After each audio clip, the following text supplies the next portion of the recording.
Have you ever tried to play a racing game and felt like you are... This is exactly how racing games shouldn't feel.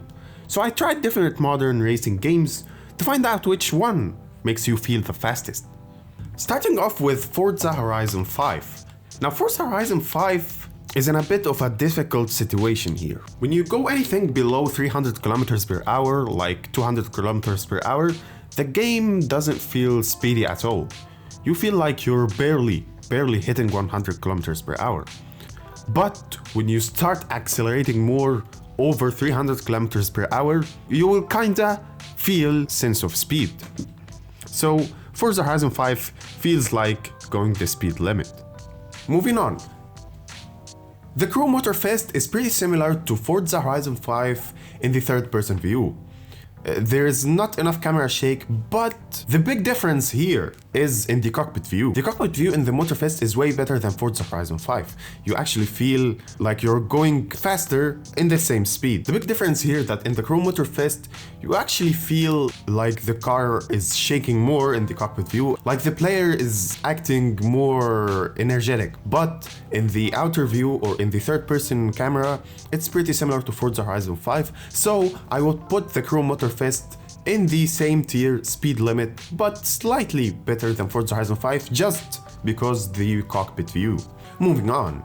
Need for Speed Heat was one of the best games in the modern era of racing games. Need for Speed Heat is the best one so far because Need for Speed Heat has crazy camera shake, and also you have the option to turn it down, but I like to crack it all the way up. It's crazy.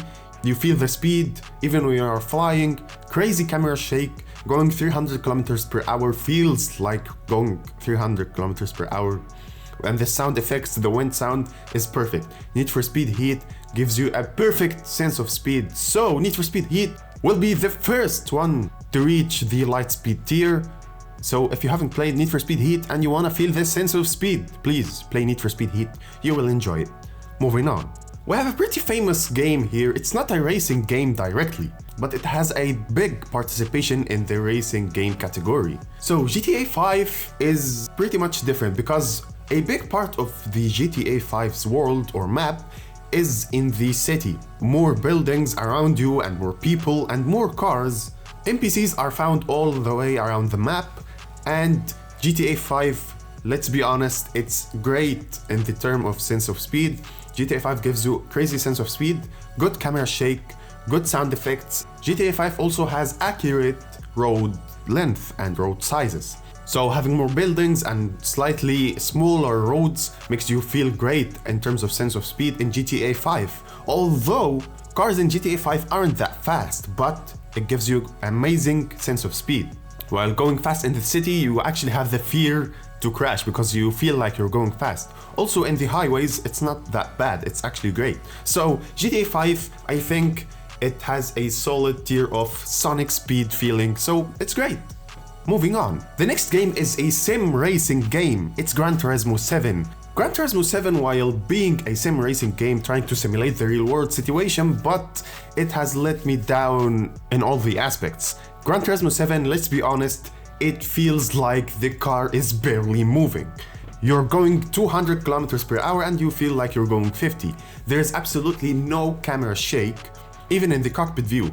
The game barely gives you any sense of speed. So Gran Turismo 7 is all the way down. You can barely feel like you are moving. Moving on. BeamNG.drive. BeamNG.drive is also a simulator, but in another way. BeamNG.drive has a big thing that makes it great in terms of sense of speed. The game actually has a good sense of speed. While making little tweaks in the settings, you can actually increase the FOV and the sound effects. It actually gives you a great sense of speed, but the big thing here is the risk.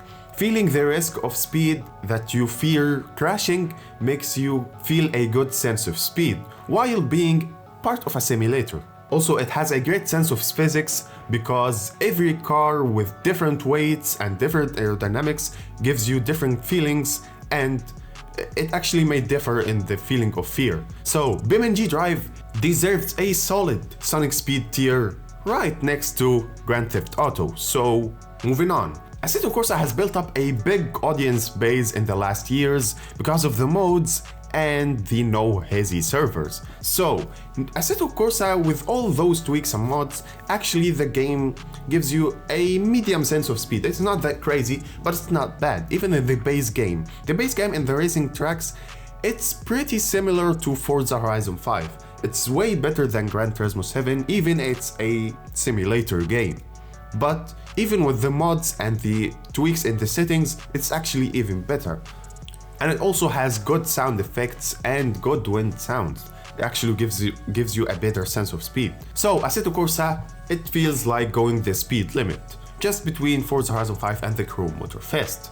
Moving on. Need for Speed Unbound is the second Need for Speed game here in the list. Need for Speed Unbound hasn't had a perfect start at the launch of the game, but with updates coming on, the game actually got better and better. But in terms of sense of speed, Need for Speed Unbound is a big downgrade compared to Need for Speed Heat. Need for Speed Unbound feels like Gran Turismo 7. There is barely camera shake, not enough sound effects, and the game feels slow. So Need for Speed Unbound has let me down in this category because Need for Speed Unbound had a great hype that it would be a great success, like carrying on the success from Need for Speed Heat, but it's a big disappointment. Need for Speed Unbound, I think it deserves a daily driver sense of speed. So these were all the games I rated today. If you think there are other games that give you perfect sense of speed, please let me know your thoughts and have a great digital racing day. But don't leave, YouTube recommends you this video, so I think you will enjoy it.